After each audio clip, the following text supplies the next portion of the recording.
Hi viewers, welcome to NTV. సంగీతాన్ని ఇష్టపడే ప్రతి ఒక్కరికి పరిచయం అవసరం లేని పేరు మధుర ఆడియో. తన సంస్థ ద్వారా ఎన్నో మంచి మంచి పాటల్ని మనకు అందించి ఒక డైరెక్టర్గా, ఒక ప్రొడ్యూసర్గా ప్రూవ్ చేసుకున్న మధుర శ్రీధర్ గారితో ఈరోజు మన స్పెషల్ చిట్ చాట్.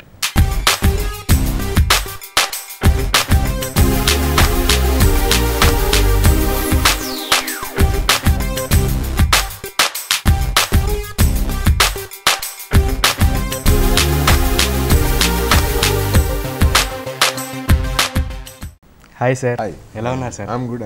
ఎలా ఉంది సార్ జర్నీ? బాగుంది, హ్యాపీ. అసలు ఎంత ప్రెజర్లో ఉన్నా నవ్వు మాత్రం ఎక్కడ తగ్గనియారు సార్. అంత దేవుడి దయ అంతే. ఎలా సార్ అలా పాసిబుల్ ఎలా వచ్చింది అసలు? అంటే జనరల్గా కూల్గా ఉండడానికి ట్రై చేస్తా.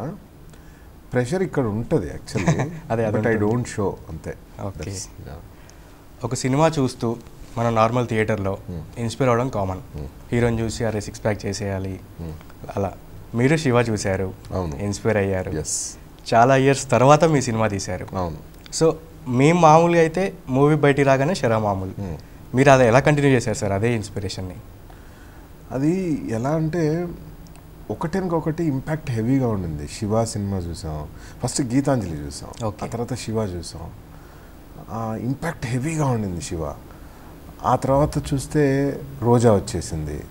ఇలా అంటే ఒక టెక్నికల్లీ బ్రిలియంట్ మూవీస్ కదా అవి, కొత్త కైండ్ ఆఫ్ మూవీస్. అప్పుడు బాగా ఇంపాక్ట్ హెవీగా ఉంది. ఇంక అప్పటి నుంచి అనుకున్నాం అంతే ఫిల్మ్ ఇండస్ట్రీలో అంటే we have to direct a movie అనేది. ఇంక అప్పటి నుంచి ఇట్ కంటిన్యూడ్. బట్ అప్పటి నుంచి ఫిల్మ్ మేకర్ అవ్వాలనే కోరిక అలానే ఉండిపోయింది. తర్వాత కొంచెం పేరెంట్స్ పెద్ద చదువులు చదివించారు కదా, భయం వేసింది అంటే ఇమ్మీడియట్గా షిఫ్ట్ అవ్వాలని. కానీ my heart was in film industry. So అలా కంటిన్యూ అయిపోయి కొన్ని సంవత్సరాలు జాబ్ చేసి ఫైనల్గా ఎకనామికల్గా ఇండిపెండెంట్ అయ్యాము అన్న స్టేజ్లో I quit my job and got into film industry. అప్పుడు కూడా బ్యాక్ పుష్ చేస్తుంటారు కదా సార్ కొంతమంది అయినా, ఎందుకు అంత రిస్క్ ఎందుకు అని. ఇప్పటికి కూడా ఉంటారు అది. బట్ ఇప్పుడు సక్సెస్ అయ్యారు కదా. So it was always there. It was only అంటే వన్ సింగిల్ పాయింట్ ఎజెండా అంతే. We have to make good movies. మంచి మూవీస్ చేస్తే బాగుంటుంది ఇక్కడ ఫిల్మ్ ఇండస్ట్రీలో అనేది క్లారిటీ ఉంది. So trying hard. ఇది సినిమా అనేది ఒక సినిమా సక్సెస్ అవ్వగానే అది అక్కడికి ఎండ్ అవ్వకపోదు. సక్సెస్ స్ట్రీమ్ కంటిన్యూ ఉండదు. ఎంత ఫిల్మ్ మేకర్కైనా ఫెయిల్యూర్స్ తప్పవు. ఫెయిల్యూర్స్ వచ్చాయని మళ్ళీ ఆగిపోకూడదు. So it's success and failures common in film industry. అంటే అది అర్థం చేసుకుంటే మనం ఫిల్మ్ ఇండస్ట్రీలో బాగా ఎంజాయ్ చేయొచ్చు యాజ్ అ ఫిల్మ్ మేకర్గా.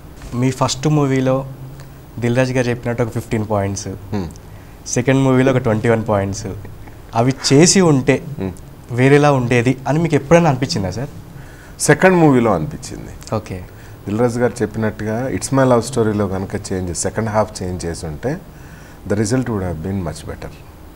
ఫస్ట్ మూవీలో అనిపించలేదు. First movie was from my heart. అది కొంచెం హానెస్ట్గా ఉంటుంది. That was okay. That's the reason it got బాగా రన్ అయింది, మంచి ఇంట్రెస్టింగ్ పేరు తెచ్చింది. బట్ సెకండ్ మూవీలో ఆ మిస్టేక్స్ నేను సరిచేసి ఉంటే బాగుండేది. ఆయన ఎక్స్పీరియన్స్ బాగా వర్కౌట్ అయ్యేది సెకండ్ మూవీకి షూర్గా.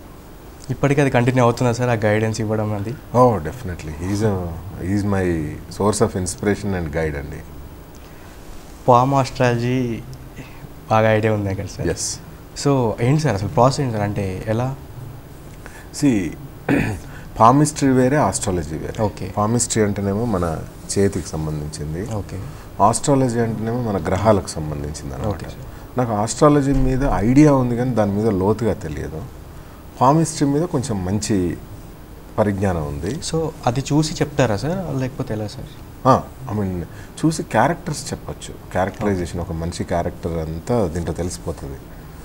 ఇప్పుడు నేను ఇప్పుడు చేస్తున్న fashion designer son of ladies tailor కూడా పామిస్ట్రీ మీదనే సినిమా. ఓకే. హీరోకు మన్మథ రేఖ అని ఉంటుంది, క్యూపిడ్ లైన్, అదే గవర్న్ చేస్తూ ఉంటుంది. సో అది. సో అలా ఫ్యూచర్ ప్రిడిక్ట్ చేయొచ్చా సార్? అలా ఫ్యూచర్ ప్రెడిక్ట్ కొంచెం చేయొచ్చు, బట్ మనిషి క్యారెక్టర్స్ మాత్రం క్లియర్గా చెప్పచ్చు. ఓకే. యా. అది మీకు హెల్ప్ అవుతూ ఉంటుందా సార్ ప్రతి విషయంలో? నేను చూడను అందరికి. It's only for fun I see actually. Okay. Okay. Just for fun. Friends ఎవరన్నా చూడు అంటే చూస్తాను, బట్ ఐ డోంట్ సీ. అదే చిన్న జస్ట్ ఫర్ ఫన్ అంతే. చాలా సాఫ్ట్గా ఉంటారు మీరేమో. సో అసలు ఇండస్ట్రీ ఎలా వెల్కమ్ చెప్పింది సార్ మీకు? బాగా అసలు నేను చెప్పాను కదా, అంటే I don't have any problems యాక్చువల్గా. మనం ఇక్కడ పోరాడగలగాలి అంతే. You have to have a long term planning, then it will be easy. Challenges మాత్రం ఉంటాయి డెఫినెట్లీ. సో అంటే మోస్ట్ ఆఫ్ ద కేసెస్ జనాలు ఏమనుకుంటారంటే నన్ను వాడు మోసం చేద్దాం అనుకున్నాడు, వాడు తొక్కేశాడరా, వీడు తొక్కేశాడరా, ఇలాంటి ఐ డోంట్ బిలీవ్ యాక్చువల్గా. ఎవడు తొక్కలేడు మనల్ని. As long as we're clear and strong, మనల్ని ఎవడు తొక్కుతాడు అంతే. ఇట్స్ ఆల్ మన స్ట్రెంగ్త్ అంతే. మన స్ట్రెంగ్త్ పైన, మన ఓపిక, మనం పోరాడే శక్తి పైనే మన జీవితం ఆధారపడి ఉంటుంది. సో మీరు వచ్చినప్పటికీ ఇప్పటికీ ట్రీట్మెంట్ ఒకటే కంటిన్యూ అవుతుందా సార్, మారుతూ వచ్చిందా సార్ మీ సక్సెస్తో పాటు? మారలా, సేమ్. అంటే ఇప్పుడు అంటే కొత్తలో ఏముంటుంది, కొంచెం తక్కువ రికగ్నైజ్ చేస్తారు. ఇప్పుడు ఏంటి అని అంటే, ఓ ఇతను రెగ్యులర్గా సినిమాలు తీస్తాడు, కొంచెం అంటే ఒక పద్ధతిగా చేస్తున్నాడు ఇండస్ట్రీలో అనేది ఒక గుర్తింపు అయితే ఉంది. బట్ ఇంకా still we have to achieve so many things actually. ఇక్కడ మధుర ఆడియో మాత్రం అందరికీ చాలా ఒక మంచి పేరు ఇచ్చింది. సో అనుకున్న వరకు మాత్రం దూకుడు ప్రదర్శించలేకపోయింది ఎందుకు సార్? రీజన్ ఏంటంటే నా బిజినెస్ మోడల్. అంటే నేను పెద్ద హీరోల సినిమాలు కొంటే నా బిజినెస్ మోడల్ వర్కౌట్ అవ్వదు. ఓకే. నా బిజినెస్ మోడల్కి నాకు చిన్న సినిమాలే కరెక్ట్గా ఉంటాయి అనమాట. నేను I chose that business model. Small and medium మూవీస్తోనే ఆ బిజినెస్ చేయాలి అనేది నేను అనుకున్నాను కాబట్టి దాని ద్వారానే వెళ్తున్నాను. మేబీ ఫ్యూచర్లో ఇంకా అంటే నా కంపెనీ వాల్యుయేషన్ ఇదంతా పెరిగిన తర్వాత I might do big movies. So technology పెరుగుతుండడం కూడా ఏదైనా ఒక రీజన్ అంటారా సార్? లేదు, టెక్నాలజీ నాకు ఇప్పుడు హెల్ప్ అవుతుంది. Okay. I'm doing really good. Madhura audio is doing really good in internet space. Digital స్పేస్లో చాలా బాగా చేస్తుంది. ఇద్దరు మ్యూజిక్ లిజెండ్స్, ఒక పాట విషయంలో చిన్న గొడవ వచ్చింది. అవును. ఒక ఆడియో సంస్థ ఓనర్గా అసలు మీ ఏమంటారు సార్ దాని గురించి? నేనేమంటా అంటే యాక్చువల్గా చాలా పెద్ద డిబేట్ ఇది. బట్ నేను సింపుల్ వర్డ్స్లో చెప్తాను. నాకు అర్థమైంది. నాకు తప్ప రైట్ అనేది నాకు తెలియదు. నేను అర్థం చేసుకున్నా చెప్తాను. చాలా సింపుల్. ఇప్పుడు మనం ఒక బిల్డింగ్ కట్టాం. బిల్డింగ్ ఓనర్ ఏం చేస్తాడు? తాపి మేస్త్రిని పిలిపించుకుంటాడు, ఇంజనీర్లను పిలిపించుకుంటాడు, ఆ తర్వాత ఆర్కిటెక్ట్ని కూడా పిలిపిస్తాడు కదా. సో ఆ ఆర్కిటెక్ట్ మనకు ఒక మంచి ఆర్కిటెక్చర్ ప్లానింగ్ ఇచ్చేసి వెళ్ళిపోతాడు. ఆర్కిటెక్ట్కి మనం డబ్బులు ఇచ్చేస్తాం, ఇంజనీర్కి డబ్బులు ఇస్తాం. బిల్డింగ్ మాత్రం బిల్డింగ్ ఓనర్దే అవుతుంది కదా. సో బిల్డింగ్ అంతా అయిన తర్వాత బిల్డింగ్ రెంట్కి ఇస్తుంటే ఆర్కిటెక్ట్ వచ్చేసి, సార్ ప్లాన్ నేనే ఇచ్చాను, రెంట్లో నాకు దాని మేధస్సు నాది, ఆ రెంట్లో నాకు భాగం కావాలి అని అంటే మనం ఇవ్వం కదా. పే చేసాం కదా సార్ ఫస్ట్. మనం ఆల్రెడీ పెయిడ్ ఇంకా దానికి. కానీ వాడిచ్చిన ప్లానింగ్ నేను ఇంకెవరికైనా నమ్ముకున్నాను అనుకో, అప్పుడు దేర్ ఈజ్ అ ప్రాబ్లమ్. తను ఇచ్చిన బిల్డింగ్ ప్లాన్ యాజ్ ఇట్ ఈస్గా నేను మీకు సేల్ చేశాను, అది business, there is a problem. దాని మేధో హక్కులు ఆ ఆర్కిటెక్ట్కే ఉంటాయి. తను వేరే వాళ్ళకి అమ్ముకోవచ్చు ఆ ప్లాన్. అర్థమవుతుంది కదా. ఆ ప్లాన్ నేను అమ్ముకుంటే ప్రాబ్లం అవుతుంది. కానీ ఆయన నా బిల్డింగ్లో హక్కు కోరద్దు. సేమ్ ఇదే జరుగుతుంది. ప్రొడ్యూసర్ అనేవాడు సాంగ్స్ చేయించుకుంటాడు, మ్యూజిక్ డైరెక్టర్కి డబ్బులు పే చేసి, మ్యూజిక్ డైరెక్టర్ డబ్బులు ఇస్తున్నాడు, సో డబ్బులు పే చేస్తున్నాడు, సాంగ్ ప్రొడ్యూసర్దే అవుతుంది. Why should we pay to singers, లిరిసిస్ట్లకు, మ్యూజిక్ డైరెక్టర్లకు ఎందుకు పే చేయాలి? వాళ్ళు they are getting money there. కానీ ఆ మ్యూజిక్ డైరెక్టర్ ఇచ్చిన ట్యూన్ను నేను వేరే వాళ్ళకి అమ్ముకున్నాను అనుకో, then there is a problem. అప్పుడు మ్యూజిక్ డైరెక్టర్కి మనీ పే చేయాలి మనం. అంతే తప్ప నేను డబ్బులు పెట్టి చేయించుకున్న సాంగ్కి why should I pay royalty to music directors, singers, లిరిసిస్ట్లకు? No, they are getting paid for that. So ఇది ఎక్కడి నుంచి వచ్చిందంటే, దీనికి మూల కారణం, ఈ గొడవకు మూల కారణం ఏంటంటే, అమెరికాలో ఇండిపెండెంట్ మ్యూజిక్ ఎక్కువ ఉంటుంది అక్కడ. అంటే ఫిల్మీ మ్యూజిక్ తక్కువ ఉంటుంది, ఇండిపెండెంట్ మ్యూజిక్ ఎక్కువ. సో ఇండిపెండెంట్ మ్యూజిషియన్స్ ఏం చేస్తారంటే, వాళ్ళు సాంగ్ చేసి వాళ్ళు మార్కెట్ చేసుకుంటారు.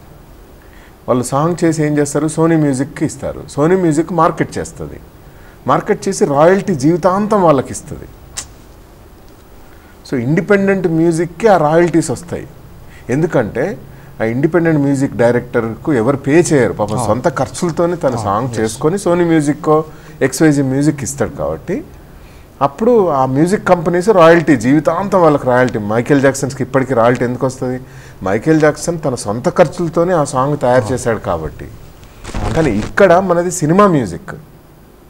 సినిమా మ్యూజిక్ ప్రొడ్యూసర్ డబ్బులు పే చేసి సాంగ్ తయారు చేయించుకుంటున్నాడు కాబట్టి దే డోంట్ హ్యావ్ రైట్స్ అనేది నా ప్రగాఢమైన ఫీలింగ్. బట్ వేరే నడుస్తూ ఉంది అక్కడ. But this is my understanding అనమాట. సో అక్కడ ఇళయరాజా గారి తప్ప రైటా అని అంటే, ఇళయరాజా గారు అయితే అప్పుడు సంగీతం చేసినందుకు డబ్బులు తీసుకున్నాడు.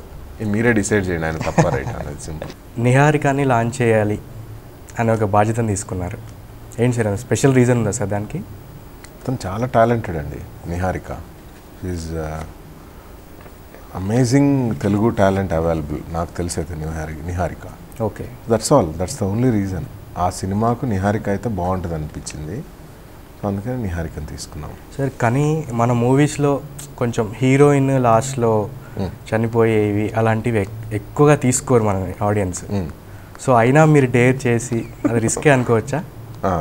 యా, అంటే ఫిల్మ్ మేకర్స్ యొక్క కన్విక్షన్ అది అనున్నది. ఇట్లా ఉంటే మనం ప్రజెంట్ చేద్దాం, మన ప్రేక్షకులకు ఇలా సాడ్ ఎండింగ్ ఉంటే నచ్చవు అని అనుకున్నా కూడా 7/G బృందావన్ కాలనీలో negative ending actually.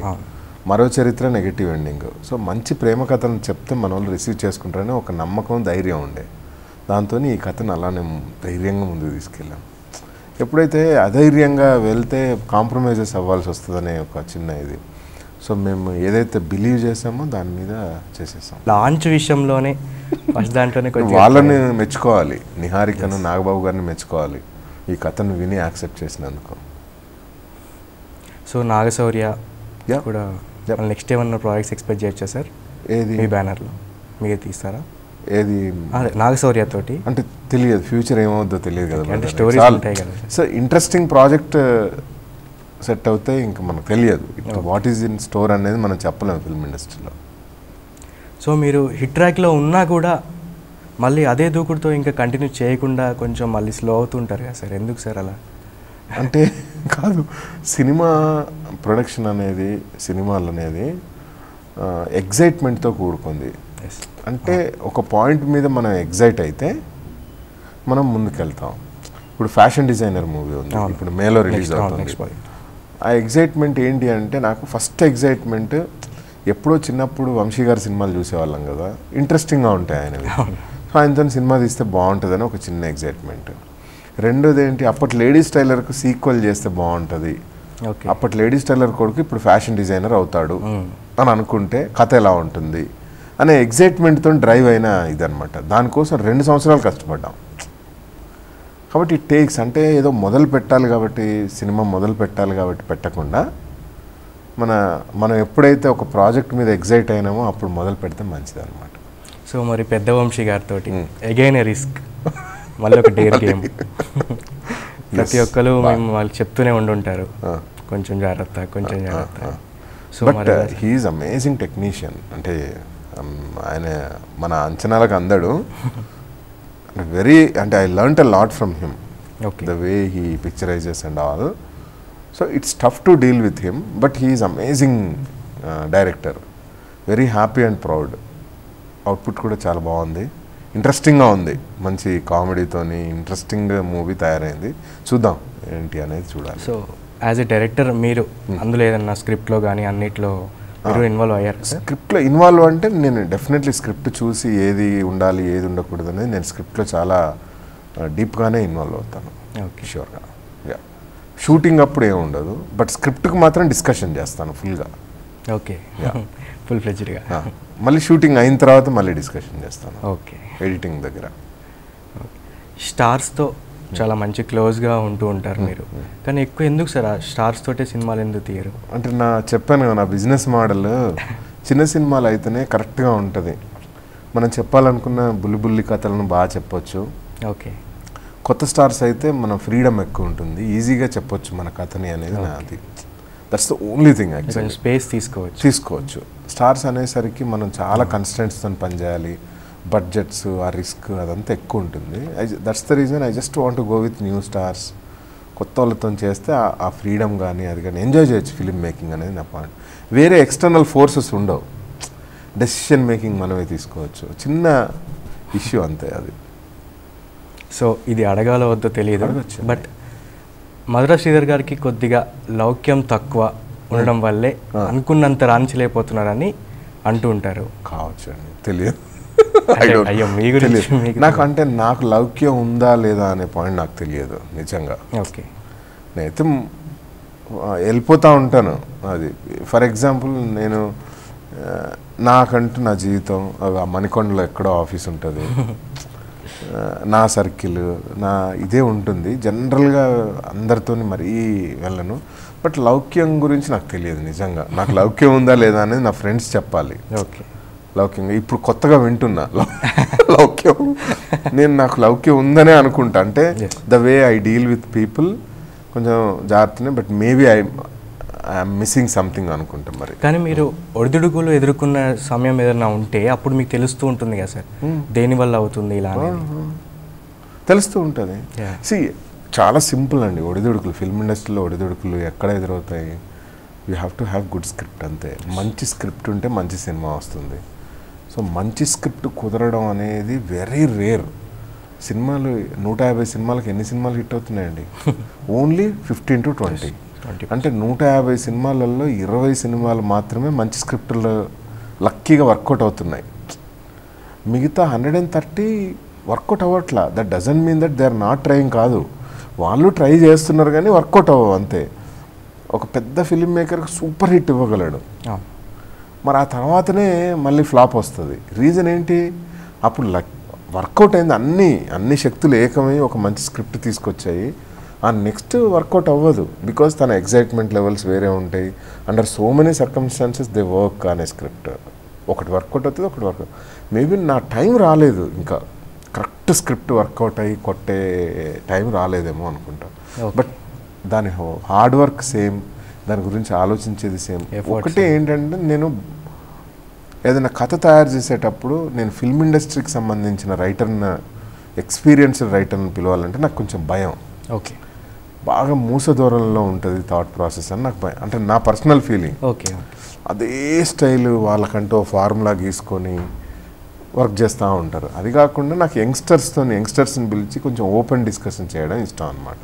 Okay, that's how I take risks అంతే. వెండితెర మీద అనుకున్నంతగా ఆడకపోయినా బుల్లితెరలో మాత్రం ది ఎక్స్ట్రాడినరీ ఆడేస్తాయి మీ సినిమా. మంచి ఇంట్రెస్టింగ్. అది ఎందుకు సార్? ఆ డిఫరెన్స్ ఏంటి సార్ అసలు? మరి రీజన్ ఏంటంటే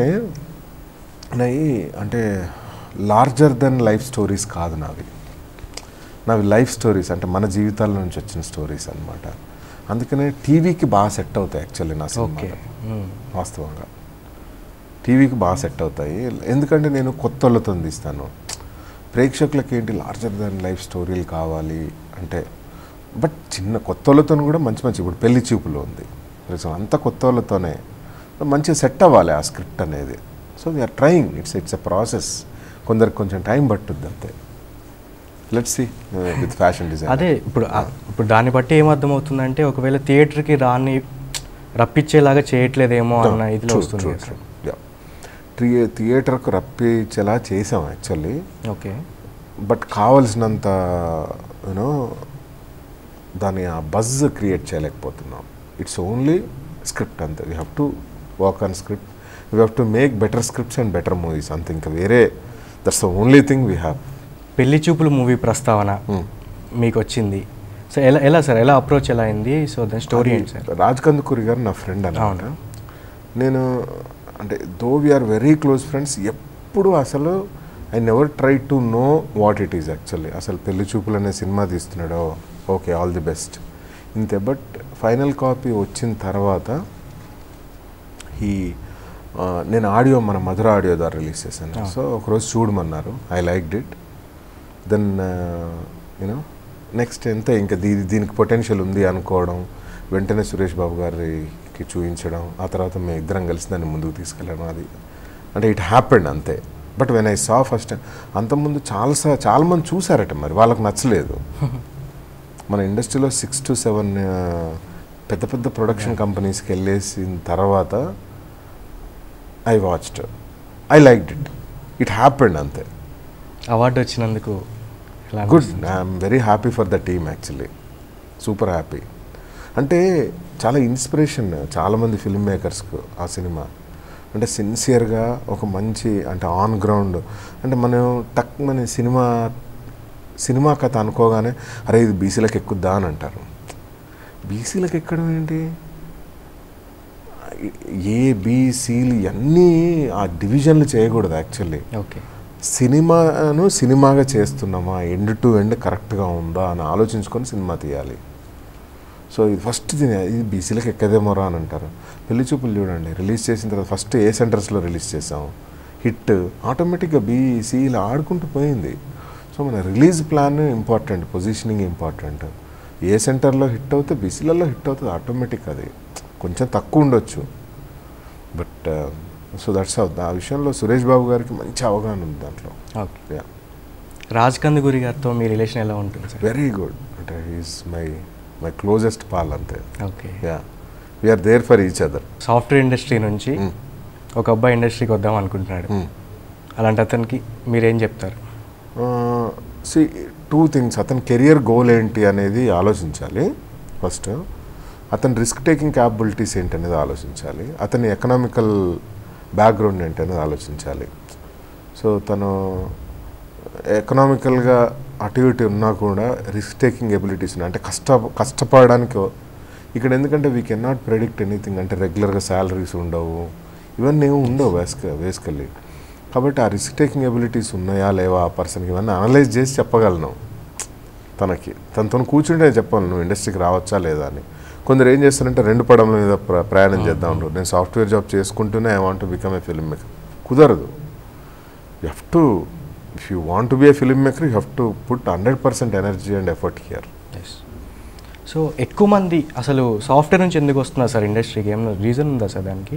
అంటే మీరు వచ్చారు కదా అంటే కాదు, నాకు తెలిసి ఫిలిమ్స్ పైన టూ థింగ్స్ చాలా ఇంట్రెస్ట్, 3 థింగ్స్ యాక్చువల్లీ. మన ఇండియాలో 3 విషయాలు చాలా exciting and entertaining. 1 is movies, 2 cricket, 3 politics. ఈ మూడిట్లోకి అంటే మనం అంటాం చూడు కడుపు నిండిన వ్యవహారం అని. సో అంత సెట్ అవుతే మన థాట్స్ నెక్స్ట్ లెవెల్కి వెళ్తాయి. సో ఎంటర్టైన్మెంట్ అంటే ఐదర్ స్పోర్ట్స్లోకి వెళ్దాం, లేకపోతే ఎంటర్టైన్మెంట్లోకి వెళ్దాం, మూవీస్లోకి వెళ్దాం, లేకపోతే ఇంకా బాగా డబ్బు ఉంటే పాలిటిక్స్లోకి వెళ్దాం అనుకుంటారు. సో ఇక్కడ ఏంటంటే థ్యాంక్స్ టు డిజిటల్ టెక్నాలజీ ఈ మూవీ మేకింగ్ అనేది ఈజీ అయిపోయింది. కాబట్టి సాఫ్ట్వేర్ ఇంజనీర్లకు ఆ ఎక్స్పోజర్ ఎక్కువ. దాంతో మనం కూడా సినిమాలు చేయొచ్చు అని అనుకుంటా ఉంటారు. బట్ చేయొచ్చు డెఫినెట్లీ, అసలు ఎవరు ప్రాబ్లం ఉండదు. But we have to plan short term goals, long term goals ఏంటి, అసలు ఎకనామికల్గా మనకు ఎలా ఉంది, ఇవన్నీ ఆలోచించుకొని సినిమా ఇండస్ట్రీకి రావచ్చు, బాగుంటుంది. అది ప్రాబ్లం లేదు. బట్ పోరాడడానికి సిద్ధపడి రావాలి. So last but not the least, fashion designer చాలా వెయిటింగ్, క్రేజీ ప్రాజెక్ట్, దాని గురించి ఒక 4 మాటలు చెప్పండి సార్. ఫ్యాషన్ డిజైనర్ ఒకటే చెప్పగలను, ఈ సమ్మర్లో అంటే థియేటర్కి వెళ్ళి బాగా నవ్వుకొని వచ్చే సినిమా ఫస్ట్ పాయింట్. సెకండ్, ఆ హిట్ అయిన వంశీ గారి సినిమాలనే కదా లేడీస్ టైలర్, అవును వాళ్ళిద్దరు ఇష్టపడ్డారు, ఏప్రిల్ 1 విడుదల, అలా ఎలా అయితే సరదా నవ్వుకుంటామో ఈ సినిమా కూడా అలానే నవ్వుకునే సినిమా అనమాట. సో ఆ వంశీ మార్క్ ఇది ఉంటుంది. దీనికి తోడు మణిశర్మ గారి మ్యూజిక్, ఫస్ట్ టైం మణిశర్మ గారు వంశీ గారు కలిసి పనిచేశారు. ఓకే. సో ఇవన్నీ ఒక ఇంట్రెస్టింగ్ అంశాలు. కథనం కూడా అంటే పెద్ద లాజిక్ లేవు వెతకకుండా కొంచెం మ్యాజిక్తో వెళ్తుంది. ఓకే. ఆ కామెడీ ఆ జానర్లో వెళ్తూ ఉంటుంది. ఫస్ట్ టైం నాకు కూడా, నేను ఇంతకుముందు అన్నాను కదా నా స్టోరీలన్నీ జీవితాల నుంచి వచ్చే స్టోరీస్, ఇది మాత్రం కాదు, ఇది ఒక fiction.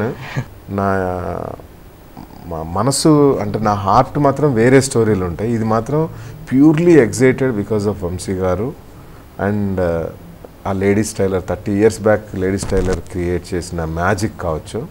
I got excited about fashion designer. Okay sir, all the very best for you. Thank you so much. అదే May 19th అనుకుంటున్నాం, మే మంత్లో. So let's see how it goes. Thank you so much. Thank you sir.